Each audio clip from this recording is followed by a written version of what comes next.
Go inward and look at your anger and feel it and look at it square in the eye. What makes you angry? Why are you angry? What is the source of it? Sometimes in the process, you'll discover some things about yourself.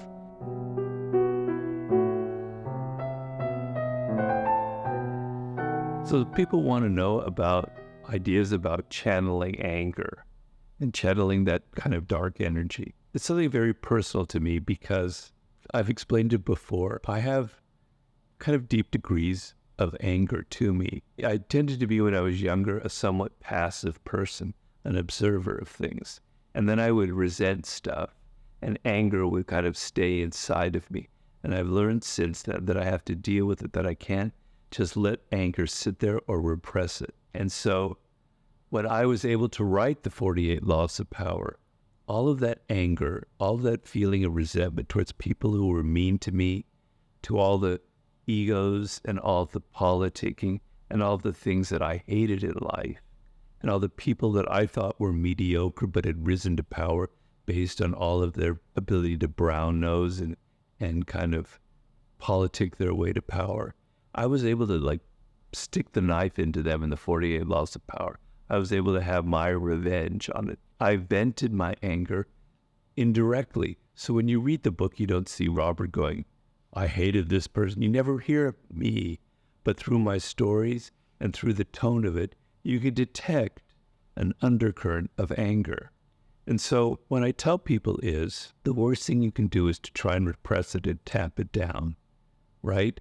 Of course, you don't want to do the opposite either. You don't want to be venting and yelling at people and yelling at your spouse, your partner, your children. That's not good either. But what most people do is they repress it. They don't deal with it. They try and ignore it because they know it's going to get them in trouble.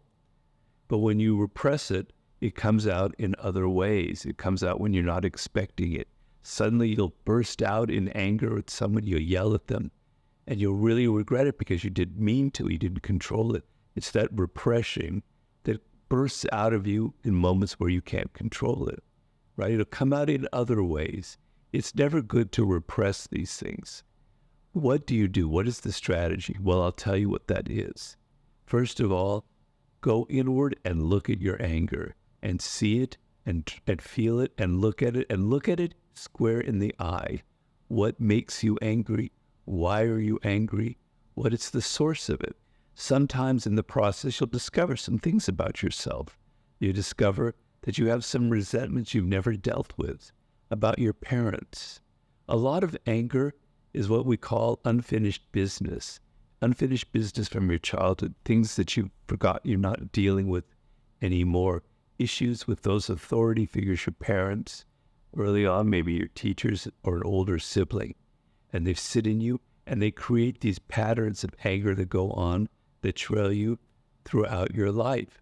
So look at your anger, go inward and try and analyze it and see what makes me angry, what makes me the angriest, and why do I feel that way? And bring some intelligence to it instead of just the pure raw emotional aspect of it, some awareness to it. Once you have that, what you really need to do is you need to channel that anger into something productive. Now, there's several ways to do that.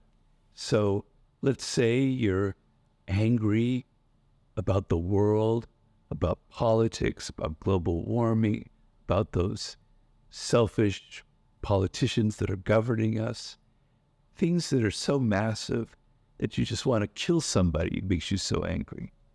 The best way to channel that kind of anger is to become an activist, to create some kind of movement, some kind of action committee or some kind of protest that will energize other people, and you'll channel your anger into actually getting things done as opposed to whining and complaining, saying, God, I hate these people, blah, blah, blah. Do something for God's sake and make it productive. Make it channeled and organized and disciplined. Anger tends to be all over the place. It's like a river that just floods everywhere. You want that neat, controlled little channel of water. And you can direct that anger by organizing it into some kind of focused purpose and direction and goal. The other way is through ambition and being competitive. I know ambition and being competitive has a dirty connotation nowadays, but it shouldn't. You want to make it's not like you want to hurt people in your rise in creating something great. It's not like you want to crush or upset people or humiliate them. Your ambition, your competitive nature is to making yourself incredibly great at what you do, so good that nobody can compete with you. Icon of that I've mentioned many times before is Kobe Bryant, a young man who had lots of anger issues. He was very frank about it. He took that, he put it on the basketball court, right? And we see the results. He was so competitive, nobody could beat him at anything. Michael Jordan was like that to a degree that was maybe even a little more unhealthy than Kobe Bryant, because he brought that into gambling and other things. But that sense of, I'm the best at what I do, nobody's going to beat me. In sports, that works great. It can also work great in business, as long as you're not humiliating people and using it as a form of upsetting and creating pain in this world. The other thing I tell people is, if you're an artist, a filmmaker, a writer, follow my path and put that anger in there.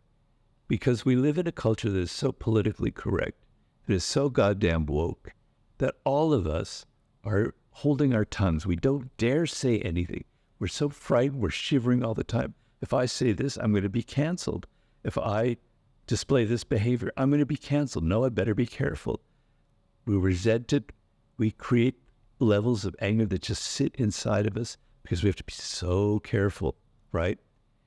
If you take your work and you create a film or a book or whatever it is, and you put that anger in there in a way that's kind of direct, that expresses it, people are going to love it. They're going to be attracted to it. They're going to be drawn to it because they feel so repressed. Unfortunately, politicians tend to play on people's anger in a way that's demagogic. And that is a negative way because they're not creating something productive. They're using it as a way to kind of deceive people and to kind of channel their anger for their own purposes. And I'm not advocating that. I'm advocating channeling your anger to help people, to help express things that they feel that they are repressing and that you put into your creative work, and that kind of give us all a sense of release. Somebody's finally talking about that. Somebody's finally expressing the anger that we're all feeling. There are other ways to make it productive, but those would give you some ideas. Do not repress your anger, but find a way to channel it into something productive.